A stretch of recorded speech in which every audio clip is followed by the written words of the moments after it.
3월 8일 월요일 사순절 특별 새벽기도에 참여하신 성도님들을 축복합니다. 사도신경으로 우리의 신앙을 고백하겠습니다. 나는 전능하신 아버지 하나님, 천지의 창조주를 믿습니다. 나는 그의 유일하신 아들, 우리 주 예수 그리스도를 믿습니다. 그는 성령으로 잉태되어 동정녀 마리아에게서 나시고 본디오 빌라도에게 고난을 받아 십자가에 못 박혀 죽으시고 장사된 지 사흘 만에 죽은 자 가운데서 다시 살아나셨으며 하늘에 오르시어 전능하신 아버지 하나님 우편에 앉아 계시다가 거기로부터 살아있는 자와 죽은 자를 심판하러 오십니다. 나는 성령을 믿으며 거룩한 공교회와 성도의 교제와 죄를 용서받는 것과 몸의 부활과 영생을 믿습니다. 아멘. 찬송가 426장입니다.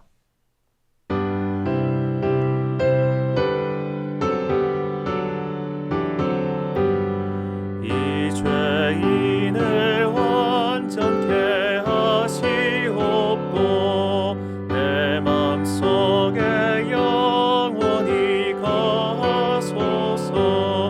죄 가운데 빠졌던 몸과 맘을 있는 보다 더이게 하옵소서. 눈보다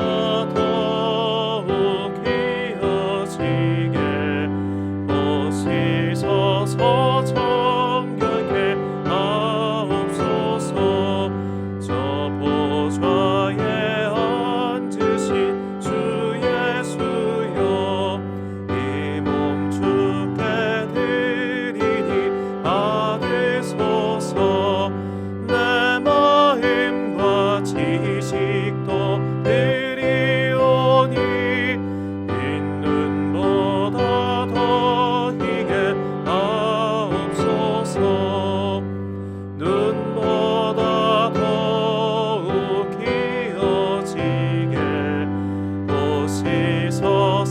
정결케 하옵소서. 그 상하신 발 아래 엎드려서 날 깨끗게 하시기 원합니다. 날 정결케 하는 피 믿사오니 인륜보다 더이게 하옵소서. 눈보다 더욱 기어지게 보시소서. 정결케 하옵소서. 아멘. 오늘 우리에게 주시는 하나님의 말씀은 신약성경 마태복음 22장 1절부터 14절까지의 말씀입니다. 마태복음 22장 1절부터 14절까지의 말씀. 이제 봉독하겠습니다. 하나님의 말씀을 경청하십시오. 예수께서 다시 비유로 대답하여 이르시되 천국은 마치 자기 아들을 위하여 혼인잔치를 베푼 어떤 임금과 같으니 그 종들을 보내어 그 청한 사람들을 혼인잔치에 오라 하였더니 오기를 싫어하거늘 다시 다른 종들을 보내며 이르되 청한 사람들에게 이르기를 내가 오찬을 준비하되 나의 소와 살진 짐승을 잡고 모든 것을 갖추었으니 혼인잔치에 오소서 하라 하였더니 그들이 돌아보지도 않고 한 사람은 자기 밭으로 한 사람은 자기 사업하러 가고 그 남은 자들은 종들을 잡아 모욕하고 죽이니 임금이 노하여 군대를 보내어 그 살인한 자들을 진멸하고 그 동네를 불사르고 이에 종들에게 이르되 혼인잔치는 준비되었으나 청한 사람들은 합당하지 아니하니 내 거리 길에 가서 사람을 만나는 대로 혼인잔치에 청하여 오라 한대 종들이 길에 나가 악한 자나 선한 자나 만나는 대로 모두 데려오니 혼인잔치에 손님들이 가득한지라.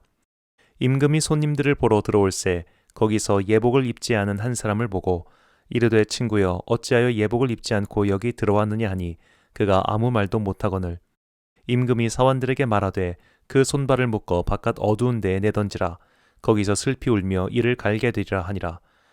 청함을 받은 자는 많되 택함을 입은 자는 적으니라. 아멘. 부르심과 택하심이란 제목으로 하나님의 말씀 선포하겠습니다. 교회를 다닌다고 해서 구원을 받는 것은 아닙니다. 교회에 등록하고 교회에서 직분을 받았다고 해서 구원의 보증을 받는 것도 아닙니다. 심지어 주님의 이름으로 기도하며 능력을 나타내도 구원을 받지 못할 수도 있습니다. 마태복음 7장 22절과 23절 말씀입니다. 그날에 많은 사람이 나더러 이르되 주여 주여 우리가 주의 이름으로 선지자 노릇하며 주의 이름으로 귀신을 쫓아내며 주의 이름으로 많은 권능을 행하지 아니하였나이까 하리니 그때에 내가 그들에게 밝히 말하되 내가 너희를 도무지 알지 못하니 불법을 행하는 자들아 내게서 떠나가라 하리라. 아멘. 예전에 학교를 다닐 때 학생들에게 이런 설문조사를 한 적이 있습니다. 만약 한 가지 특별한 은사를 얻을 수 있다면 무엇을 얻고 싶냐고 말이죠. 제일 많이 나온 게 신유 은사였습니다. 병을 고치는 은사죠. 사역자들은 많은 환우들을 만나고 또 그들을 위해서 진심으로 기도합니다. 목회자가 병원으로 신방 가서 기도까지 할 정도면 단순히 약 먹고 며칠 쉬면 되는 상황은 아닐 겁니다. 그런 상황에 신방을 가서 병의 치유를 위해서 기도를 하는 것이니 당연히 병 고침의 은사가 있다면 좋지 않겠습니까? 그런데 예수님께서는 너희의 기도를 통해 설령 그런 일이 일어났어도 그것이 너의 구원을 확증해 주지 않는다고 말씀하셨습니다. 우리는 오늘 혼인잔치의 비유에서 예수님의 이런 말씀을 다시 확인할 수 있습니다. 예수님께서는 예루살렘 성전에서 천국의 비유를 말씀하십니다. 한 임금님이 아들을 위하여 결혼잔치를 열었습니다. 임금님은 올만한 사람들에게 초청장을 보냈습니다. 그러나 초청장을 받은 사람들은 그 초대를 무시했고 심지어 초청장을 갖고 온 하인들을 죽이기까지 했습니다. 결국 임금님은 처음 초청장은 받은 자들을 일소해버리고 다른 자들을 초청합니다. 본문 9절과 10절입니다.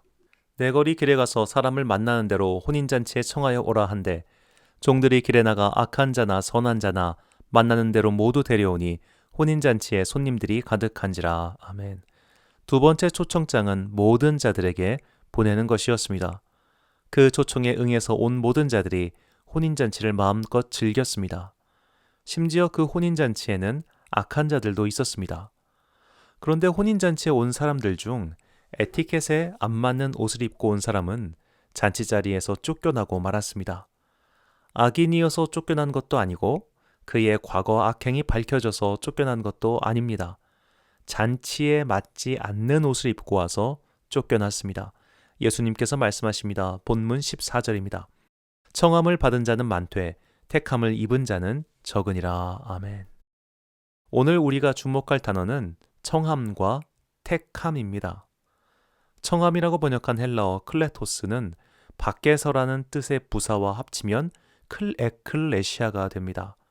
이 단어는 신약 성경에서 모임, 회중, 교회라고 번역하지요. 클레토스는 신약 성경에서 10회 사용되었는데 오늘 본문 외에는 모두 교회로 부름받은 자들을 가리킬 때 사용하고 있습니다. 그러므로 우리는 청함받은 자, 즉 초청장을 받고 잔치에 참여한 사람들을 교회에 다니는 사람들로 정의할 수도 있겠습니다.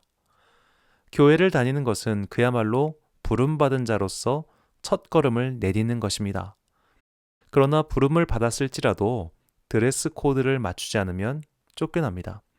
맞지 않는 옷을 입고 계속 다닐 수 없습니다.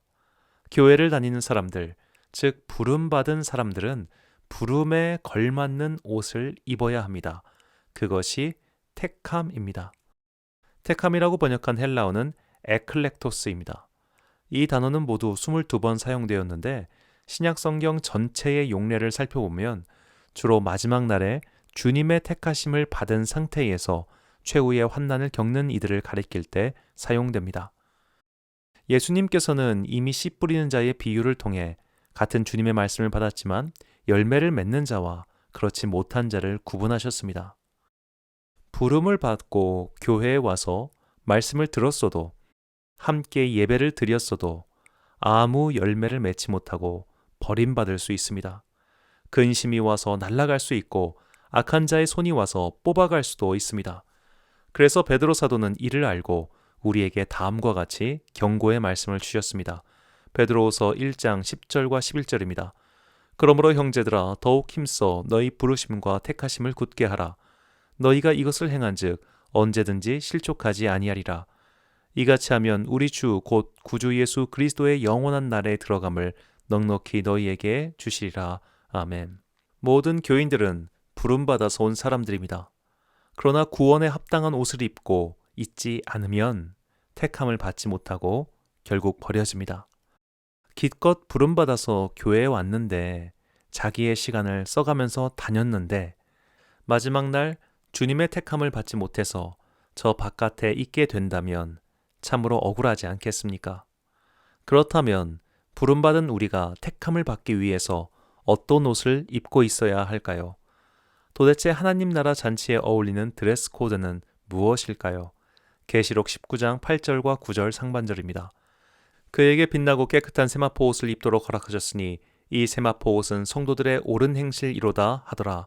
천사가 내게 말하기를 기록하라. 어린 양의 혼인잔치에 청함을 받은 자들은 복이 있도다. 아멘. 우리는 부르심과 택하심의 차이를 잘 생각해야 합니다.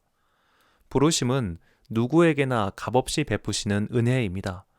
그러나 그 은혜를 입은 사람은 은혜에 걸맞는 옷을 입고 살아야 합니다. 이것은 결코 행위 구원론을 말하는 것이 아닙니다.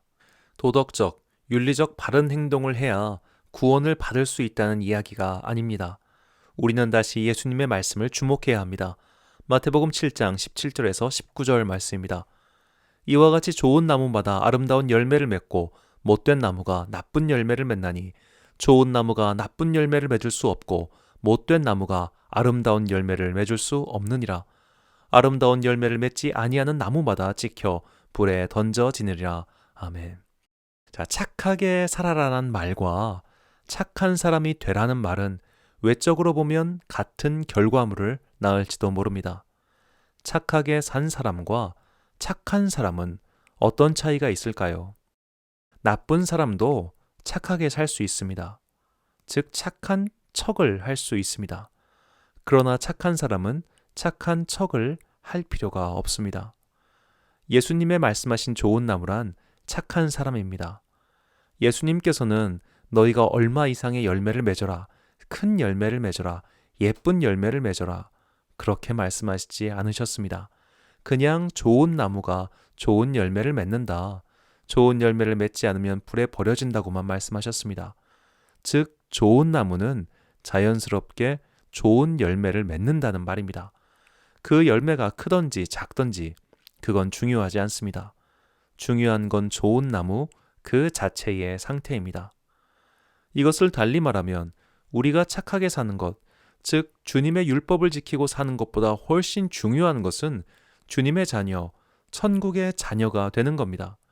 성경은 이런 상태를 거듭났다라고 말합니다. 거듭났다란 말은 다시 태어났다는 뜻입니다. 왜 다시 태어나야 할까요? 인간이 인간인 채로 좋은 나무일 수가 없기 때문입니다. 의인은 없나니 하나도 없다는 말씀처럼 인간은 태어날 때부터 죄인입니다.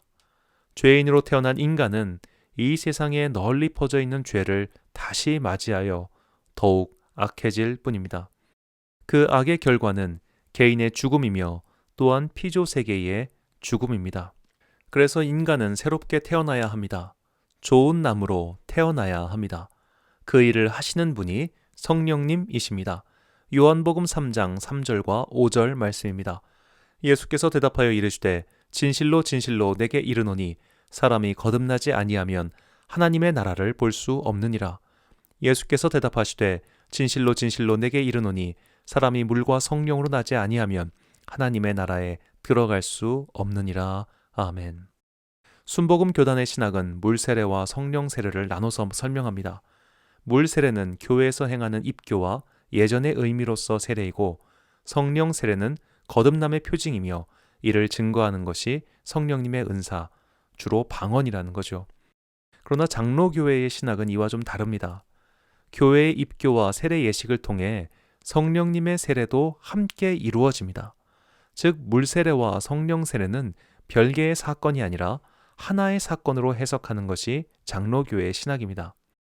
어느 쪽을 선택하든 성령으로 거듭난 사람은 성령님의 열매를 자연스럽게 맺으며 살아야 합니다. 좋은 나무가 되었기 때문입니다. 모든 그리스도인은 착하게 살아야 합니다. 그러나 우리가 착하게 사는 것은 착하게 살아야 천국에 들어갈 수 있기 때문이 아닙니다. 아까 천국 잔치의 비유에서 악한 자들이나 선한 자들이 모두 부름을 받았다는 것을 기억하십시오. 천국에 들어가기 위해서, 좋은 잔치에 참여하기 위해서 선한 일을 하는 것은 일종의 도금 행위입니다. 도금은 환난이 닥치면 금방 벗겨지기 마련입니다. 거듭난 백성이 착하게 살아야 하는 것은 우리 안에 계신 성령님 때문입니다. 내가 이렇게 행동하면 성령님께서 슬퍼하시겠지? 그럼 어떻게 해야 성령님을 기쁘시게 할 수 있을까라는 생각 끝에 행동이 나오는 겁니다. 거듭난 그리스도인과 그렇지 않은 사람의 외적 행위는 똑같을 수 있습니다. 그러나 그 마음의 원인은 완전히 다릅니다. 부름만 받은 자인지 아니면 택함까지 받은 자인지는 외적 행위로는 분간을 할 수 없습니다. 그래서 우리는 남의 구원에 대해서 함부로 얘기해서는 안 됩니다. 농담조로 하는 얘기입니다만 천국에 가면 3번 놀란다고 하죠.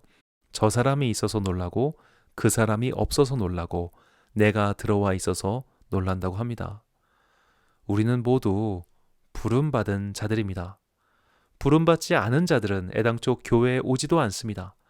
어떤 경위가 되었든 내가 예배의 자리에 앉아 있다는 것은 분명히 하나님의 부르심이 있다는 것입니다. 정말 중요한 것은 이제 그 다음입니다. 나는 택함을 받았습니까? 하나님의 나라에 들어갈 수 있는 그 택함을, 하나님의 천국 잔치에 어울리는 택함을 받았습니까? 달리 말하면 거듭났습니까? 성령님께서 내 안에 거하시며 그 성령님 때문에 내 행실을 바르게 엮고가고자 하고 있습니까? 이 질문이 참 중요합니다. 우리는 천국에 들어가기 위해 선한 열매를 맺는 것이 아니라 좋은 나무로 변했기에 선하고 아름다운 열매를 맺으려 하는 것입니다. 디도서 3장 5절부터 7절까지의 말씀입니다. 우리를 구원하시되 우리가 행한 바 의로운 행위로 말미암지 아니하고 오직 그의 긍휼하심을 따라 중생의 씻음과 성령의 새롭게 하심으로 하셨나니 우리 구주 예수 그리스도로 말미암아 우리에게 그 성령을 풍성히 부어주사 우리로 그의 은혜를 힘입어 의롭다 하심을 얻어 영생의 소망을 따라 상속자가 되게 하려 하심이라. 아멘. 사랑하는 로뎀교회 성도 여러분, 그리고 이 새벽 기도에 참여하신 귀한 주님의 자녀 여러분, 오늘은 예수님의 생애와 말씀을 묵상하는 순례의 절기 사순절 17번째 날입니다. 우리는 부르심과 택하심에 대해 깊이 기도해야 합니다. 우리 모두는 분명히 교인입니다. 분명히 부름받은 자들입니다. 그러나 나는 택함 받은 백성입니까? 깨끗한 척, 고상한 척, 구원받은 척, 주님의 자녀인 척 하고 있지만, 정결한 예복을 입고 있는 척 하지만 사실은 다른 옷을 입고 있는 것은 아닙니까? 우리는 행위로 구원받지 못합니다. 우리는 행위로 인해 부름받은 것도 아니고 행위로 인해 택함을 받지도 못합니다. 오직 성령님께서 우리를 거듭나게 하셔야 택함을 받습니다. 그리고 택함을 받아 거룩한 성령님의 전으로 살아가는 성도들은 이 땅을 사는 동안 최선을 다해 의의 열매, 성령의 열매, 빛의 열매를 맺기 위해 노력할 뿐입니다. 그 열매의 크기는 주님의 손에 달려 있을 뿐입니다. 주님께서는 열매 그 자체만 말씀하셨을 뿐 열매의 품질을 언급하신 적이 없다는 것을 기억해야 합니다. 사순절 순례의 절기를 걸어가는 동안 우리를 부르신 그 은혜에 감사합시다. 그리고 나는 성령으로 거듭남는가? 거듭났다면 나는 내 안에 계신 성령님을 마음 쓰면서 살고 있는가? 기도하며 돌아보십시오. 그렇게 우리가 내 안에 계신 성령님을 신경 쓰고 있다는 것은 이미 우리가 성령님이 거주하시는 좋은 나무란 증거이며, 그 마음을 잊지 않는 한 우리는 택함받은 자들로서 어떤 악한 세력도 우리를 흔들 수 없을 것입니다. 부르심에 감사하며 택하심을 잊지 않고 오늘도 우리 안에 거하시는 성령님의 소리에 귀 기울이는 여러분과 제가 되시길 주님의 이름으로 축원합니다. 기도하겠습니다. 사랑과 은혜가 충만하신 아버지 하나님, 사순절 17번째 날을 맞아 주님의 말씀을 듣게 하시니 감사합니다. 주님께서는 우리를 주님의 몸된 교회로 부르셨습니다. 부르심에 합당한 열매를 맺을 수 있도록 성령님을 보내주셔서 믿는 자는 누구든지 주님의 자녀가 될 수 있도록 해 주셨습니다. 주님께서 베풀어 주신 천국 잔치에 합당한 예복을 입길 원하오니 오늘도 이미 우리 안에 거하신 성령님의 음성에 귀 기울이며 살도록 도와주옵소서. 그리스도인 척하며 살기 위해 착한 행위를 하는 것이 아니라 우리를 새롭게 하신 성령님의 인도하심을 따라 살기 원합니다. 우리의 부르심이 택하심에 이를 수 있도록 우리를 인도하여 주옵소서. 오늘도 사순절 순례를 시작합니다. 예수님의 말씀을 기억하며 만나는 모든 사람에게 예수 그리스도의 은혜를 끼치는 주님의 손과 발이 되게 하옵소서. 각 사람에게 맡기신 소명을 따라 살아가오니 그 일을 이룰 수 있도록 새 힘을 더하여 주옵소서. 오늘 하루와 다시 시작하는 한 주간 동안 주님의 돌보심이 온 성도들의 일터와 가정에 충만히 넘치길 소망하오며 우리에게 새 생명을 주신 예수 그리스도의 이름으로 기도드립니다. 아멘. 주기도 문하심으로 사순절 새벽 기도회를 마치겠습니다. 하늘에 계신 우리 아버지, 아버지의 이름을 거룩하게 하시며 아버지의 나라가 오게 하시며 아버지의 뜻이 하늘에서와 같이 땅에서도 이루어지게 하소서. 오늘 우리에게 일용할 양식을 주시고 우리가 우리에게 잘못한 사람을 용서하여 준 것 같이 우리 죄를 용서하여 주시고 우리를 시험에 빠지지 않게 하시고 악에서 구하소서. 나라와 권능과 영광이 영원히 아버지의 것입니다. 아멘.